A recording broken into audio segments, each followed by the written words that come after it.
Hello friends, आज की video हम बात करेंगे कि जिसका कब्जा वही मालिक। कब्जा के बारे में हम बात करेंगे। अगर आपने किसी मकान प्रॉपर्टी पर अपना कब्जा किया हुआ है और कब्जा बहुत ही पुराना है तो वह आपका मकान हो सकता है, वह आपकी प्रॉपर्टी हो सकती है।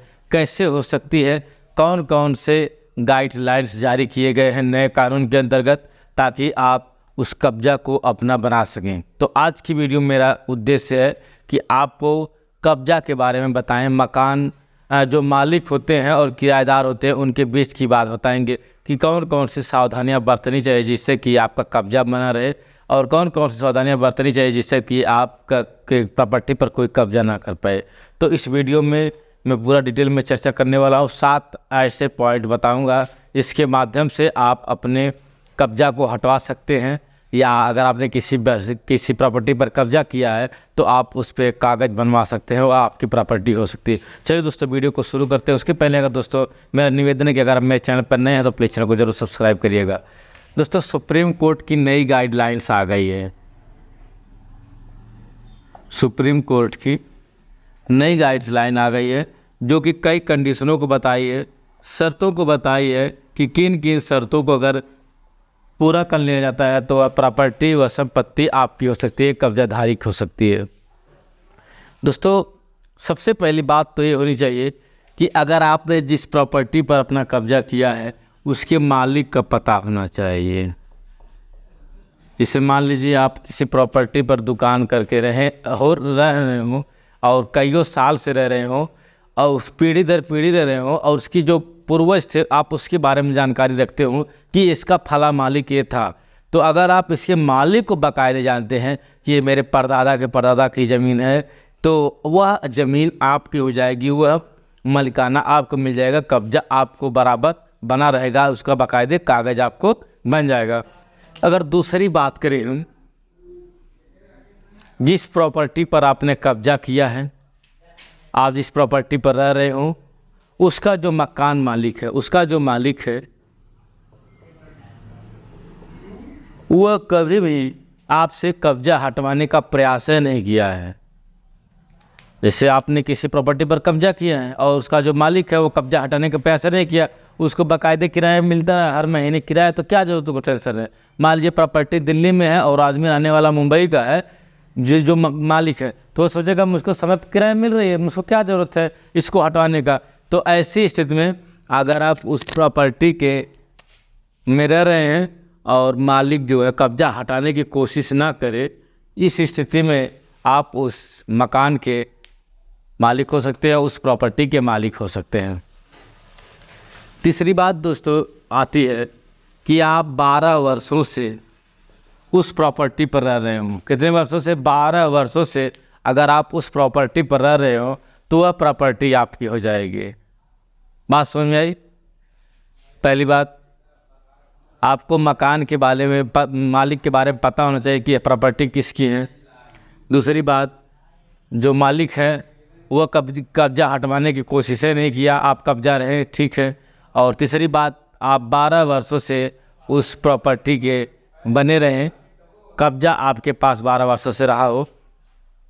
और चौथी बात कि वह जो मालिक है कोई केस ना किया हो, केस नहीं किया हो। जैसे जब प्रॉपर्टी का विवाद होगा, बंटवारे, इसका क्या बोलते हैं, कब्जा हटाने का, तो वह आदमी कोई प्रयास नहीं किया कि कब्जा हटाएं, कि ना कहीं एसडीएम के यहाँ दरखास्त दिया, ना डीएम के यहाँ, ना जिला पे, ना कोर्ट में कोई मुकदमा भी दाखिल नहीं किया। वो प्रयास नहीं किया कि कब्जा हटे या ना हटे, उसने मतलब है।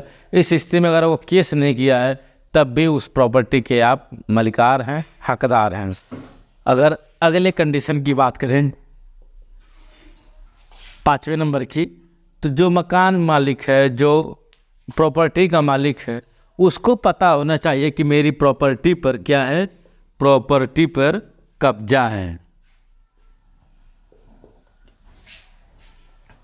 जो मालिक है उसको पता हो कि मेरी प्रॉपर्टी पर कब्जा है, तब उस स्थिति में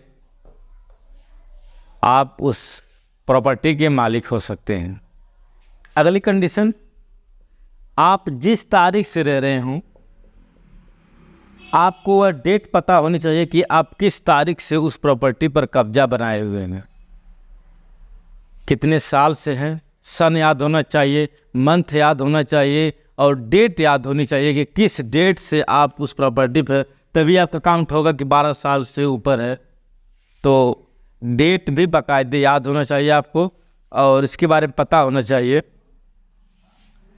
और आपने उस प्रॉपर्टी पर, जिस प्रॉपर्टी पर आपका कब्जा है, आपने उसको अपना समझ कर रिपेयरिंग करवाया हो। रिपेयरिंग, आप जिस प्रॉपर्टी पर रह रहे हो, जिस पे कब्जा आप दिखा रहे हैं, उसकी रिपेयरिंग आप खुद करवाएं। मान लीजिए कोई भी चौहद्दी, अगर मान लीजिए इस मकान में आप रह रहे हो तो इसकी आरी आरी बाउंड्री आपने अगर लगवा दिया हो और वह बाउंड्री जो है आप अपने समझ कर, अपना मकान समझ कर करवाए हो, तब भी वह आपका उस पर अधिकार हो जाएगा। तो बात समझ में आई। पहली बात तो आपको मालिक के बारे में पता होना चाहिए और जो मालिक है वह कभी कब्जा हटाने की कोशिश नहीं किया हो, आप 12 वर्षों से लगातार रह रहे हो, कोई केस नहीं किया हो, प्रॉपर्टी कब्जा है वह उसको जानकारी है और किस डेट से आप रह रहे हैं आपको जानकारी है और आपने रिपेयरिंग किया है उस मकान को, उस प्रॉपर्टी को, तब वह कब्जा आपका होगा, आप उसके मालिक बन सकते हैं। कब्जाधारी दोस्तों, अगर आपके नाम से आप हाउस टैक्स देते हैं, अगर आप हाउस टैक्स देते हैं तब तो आपका लीगल हो गया, तब भी आप उस कब्जा उसका बाकायदे मालिक हो जाएंगे। आपके नाम से वह कागज़, वह पेपर बन जाएगा जो कि आप इस मकान के मालिक हैं। बात समझ में आई। तो आज की वीडियो में मैंने आपको समझाने का प्रयास किया कि अगर आप किसी भी प्रॉपर्टी के कब्जाधारी हैं तो उसको कब्जा में कैसे लें। तो इन सारे प्रोसीजर को फॉलो करते हुए आप किसी भी प्रॉपर्टी के मालिक बन सकते हैं, इन कंडीशनों को पूरा करते हुए। और जो प्रॉपर्टी के मालिक है असला, उनको भी चाहिए कि इन कंडीशनों को फॉलो ना करने दें किसी भी व्यक्ति को। तो आज की वीडियो में बस इतना ही, मिलेंगे किसी अन्य वीडियो में। तब तक के लिए आप मेरे चैनल पर बने रहें। जय हिंद।